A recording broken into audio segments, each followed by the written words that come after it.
especially in the generation we were in today. It might be unrealistic, yeah. Right. So, but even if, right, you don't just date a girl to marry her, right? You should. Right. Okay. That's where I'm right, like, okay. We got everything messed up. Right. And I know it's hard, but yeah, I mean, you don't want to commit to anything like too seriously before you completely know the girl first, correct? Well, yeah, but you shouldn't even date without the intention to marry. Dating is not recreational. It's not for sex. It should be with the intent to find a soulmate. Can get people to change behaviors, is what I'm saying. Sometimes good, sometimes bad. And we should try to challenge young men to not have sex with everything that moves.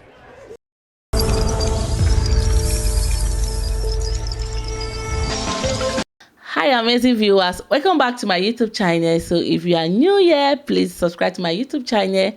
So today I'm reacting to Kirk crash with student pushing free love. So guys, stay tuned and enjoy this wonderful video with me. Yes, sir. You were talking about like premarital sex and things like Yes. that, which I feel like is a great concept. Yep. But the question is, do you think men and women both having high body counts is the same thing? No.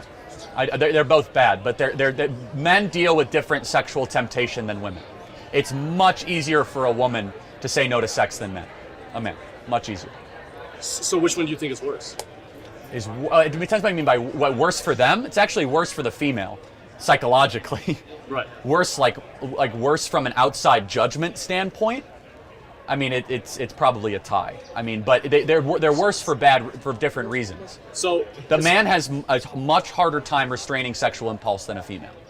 Right, but it's also a fact that when a woman has a high body count, they become less desirable in the eyes of a man. I don't know if that's not a good thing or a bad thing. It's just reality. Right. So on the contrary to that, if a man is a virgin, especially in the generation we live in, yes. Why are we not like if you're a virgin, are you going to be respected as a man? I was. I'm right, but I was a virgin until I got married. Right, but think about the majority. I had a pretty good life and good career.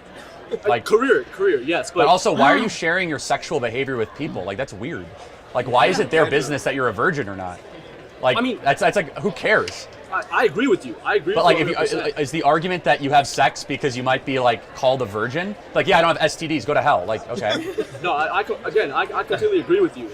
But like the fact I hear the social pressure argument. Like the social pressure is, it's like if a man is a virgin especially in this dating market, right? Like, yeah, I think that's unbelievably attractive to women. I disagree. My wife's pretty beautiful.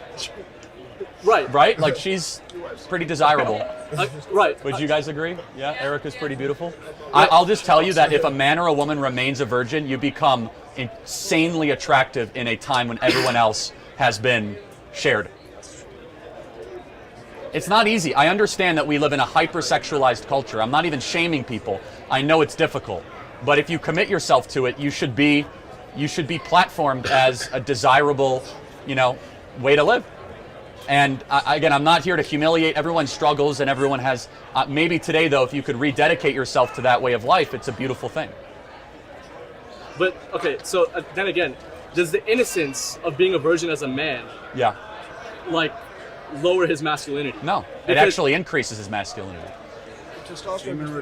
Actually, yeah, if you remain a virgin, that means that you have so much self-control over your animal instincts that you're like the most badass man.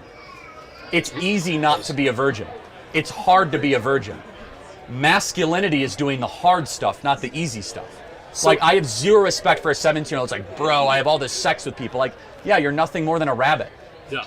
No, like, good for you. Again. Like, control yourself. Again, but doesn't it also come down to, if innocence raises femininity and makes a woman more attractive, wouldn't it do the opposite for a man? No, I'm saying it actually makes the man more attractive. I think virginity makes both sexes more attractive. I'm not arguing there's some people that are like, men should have as much sex as they want and women shouldn't. I think both should save themselves for marriage. But it's a fact that, and it's not a good fact, that if women do have a high body count, men do not find that to be attractive. Right, that's a fact. That's a fact. I completely agree with you. Yeah, and so I'm just being, I just don't agree I don't with the like opposite. the fact. Yeah, but I just don't agree with the opposite. That's okay. Yeah, I mean, but I hear all the time from young women, Why can't I find a man? Well, because you've been sleeping around for the last decade. Yeah, 100%. I hear from men, why are there no good women? Well, because the women are, pseudo prostitutes, most of them, in the area. Yeah. No, again, and you say, Charlie, that's not fair. What is OnlyFans? It's online prostitution. How many of you guys know girls that have OnlyFans accounts? All of you. So you all know hookers. That's what it is. How they pay for ASU? Welcome to ASU. But, what? Spot on. I was gonna ask. Yeah. We all got friends who probably like sleep around. Yeah, and I'm not trying to shame anyone that does that. Yeah. I'm trying to challenge you to be better. I want to be very clear. Do you think that's a lost cause?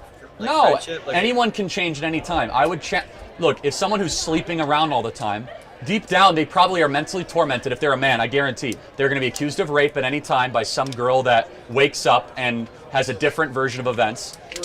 And in today's life, that could destroy your life, right? You could have an STD, and or like you have just cheapened the sacred, the holy, right? You have something holy. Why share it with like every random person at ASU, right? Save it for your soul partner. Save it for the person you want to send for the rest of your life. Not easy, but the fulfilling life is for those people that do hard stuff, not easy stuff. Well, both are hard. You have to choose your difficult. Yes, it's a difficult path to say no to hookup culture. Yeah. It's a difficult path. I get it, but it's also insanely fulfilling. How do you get friends to see like sex as more sacred? I feel like it's hard. I mean, it's just they look at it through a highly pornified, sexualized lens. Yeah, even so with the hookup culture thing, like I think that's a great point. I mean, it's very unrealistic. Oh my God! Wow, this this talk show is very, very interesting. God, can you believe when he was saying that Charlie was saying that I'm a virgin. I am a virgin. He got married a virgin. Like, the word was I was shocked because it's not easy to see, like. Yeah, guys saying that I'm a virgin. These, those big booty, all those kind of things, different women saying those kind of things. I was really so shocked. Like him just saying it. So guys, let's continue. This wonderful topic is beautiful. Let's continue, guys. Especially in the generation we were in today. It might be unrealistic, yeah. Right. So, but even if, right, you don't just date a girl to marry her, right? You should. Right, okay. That's where I'm like, we got everything messed up. Right. And I know it's hard. But. Yeah, I mean, you don't want to commit to anything like too seriously before you completely know the girl first, correct? Well, yeah, but you shouldn't even date without the intention to marry. Dating is not recreational. It's not for sex. It should be with the intent to find a soulmate. So, yeah, you're just spending money on her just to talk to them before you take them on a date. Yeah, I mean, but it's like again, if you study for an exam that doesn't right, but for me personally, if I'm listen, if I'm dating a girl, right, I would want to be in a relationship with her for at least 3 years before marrying her, because you would need to understand compatibility between two people. You do have the intent to marry.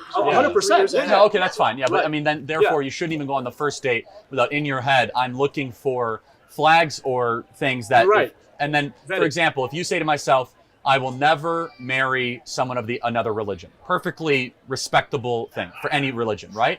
And you happen to be dating somebody of a different religion just for the sex and the companionship, that's, I think, immoral.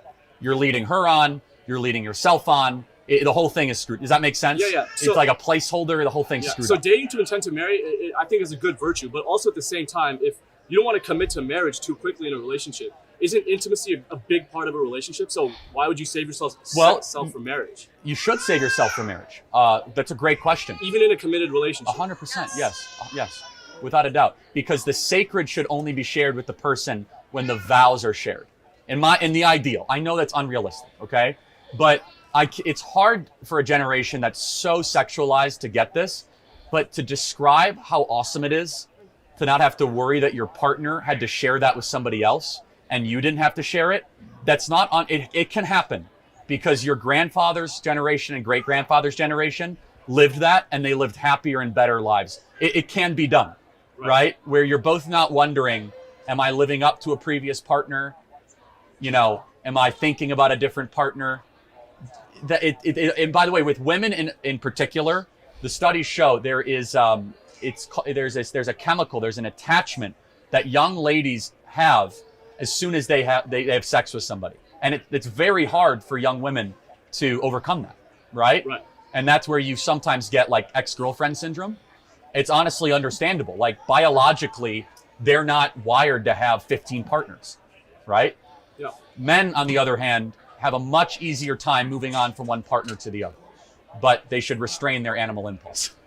Yeah, I just think it comes down to the time period at the end. No, but we should speak out against, but we should say, okay, just because it's hard doesn't mean we shouldn't set the standard. It's possible, right? Yeah, there's pressure. Yeah, there's external stuff. And there's evidence to show that we can move public opinion. I'll prove it to you, okay? So how many of you guys know people that smoke tobacco regularly? How many of your friends, would you say a majority or a minority? A majority smoke tobacco. Like cigarettes? Yeah. Minority. Minority? That's surprising. Okay, well my point would have been, I'm not even talking about vaping or marijuana, that's a separate issue. But if you would have went to a college campus in the 70s, I would have saw a lot of kids with cigarettes. I don't see that very often. Maybe you guys are gonna tell me wrong. We moved public opinion on cigarettes. Now, unfortunately, we now replaced it with other things. But you can get people to change behaviors, is what I'm saying. Sometimes good, sometimes bad. And we should try to challenge young men to not have sex with everything that moves. Yeah, again, that goes down to hookup culture, but I think at the end of the day, it's like, if I'm in a committed relationship with a girl. That's a better moral standard, you're right. Right, better moral standard. I agree, but it's not the ideal.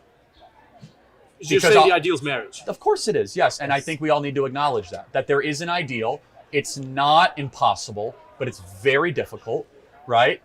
And again, I will go back to the approach. You took that sex and ethics course you mentioned previously, which is you need to eat to survive. You need to drink to survive. You do not need to have sex to survive. You don't. You're tempted towards it, you're drawn towards it, but you will not die. Right? Right. And so I actually think it creates stronger men and women with a better ability to find their place in the world, less depression, more purpose. And by the way, all the studies show this, that couples that save themselves for marriage, they have like far less rates of alcoholism, far less rates of domestic abuse.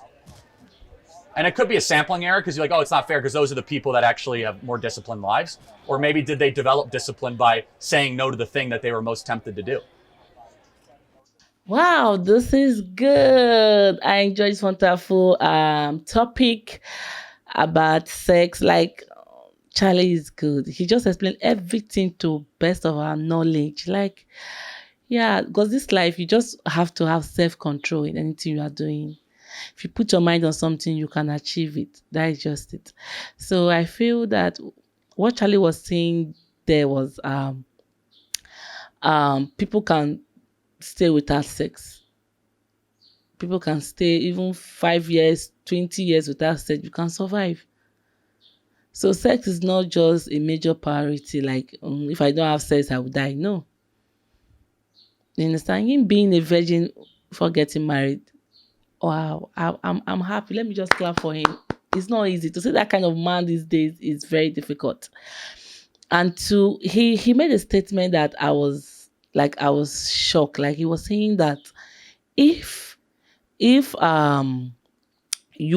couple come together, like husband and wife, if two of them have not had sex before, they come together, it's very good. It saved a lot of things.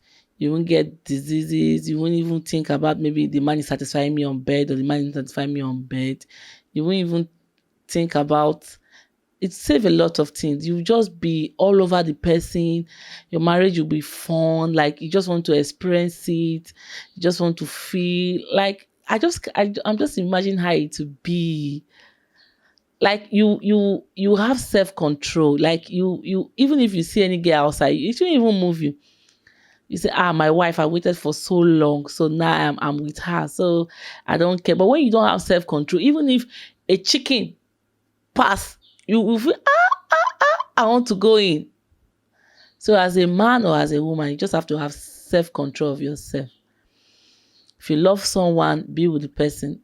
Even when the guy was saying that he will stay like 3 years before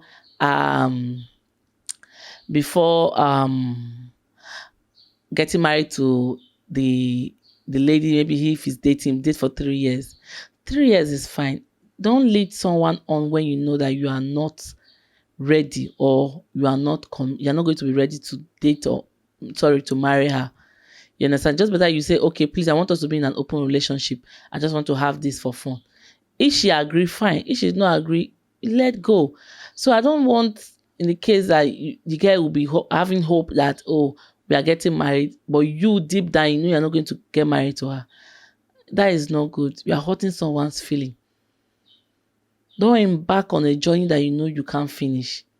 So it's better you have to be sure of the journey you are embarking. Because me, I'll feel bad when my partner hurts me in terms of like sleeping around, do this, do that. It's very, very painful. So it's better as a man, you just have to have self-control of yourself. Because if that same thing happened to you, how will you feel? That is just it. Do what you know that when they do it to you, you'll be okay. If you know you are going to feel bad, don't do it to your partner. So guys, please comment below on your opinion on this wonderful video. Comment below. Also like, subscribe to my YouTube channel, share this video, and get Fashion Store. Fashion makes sense.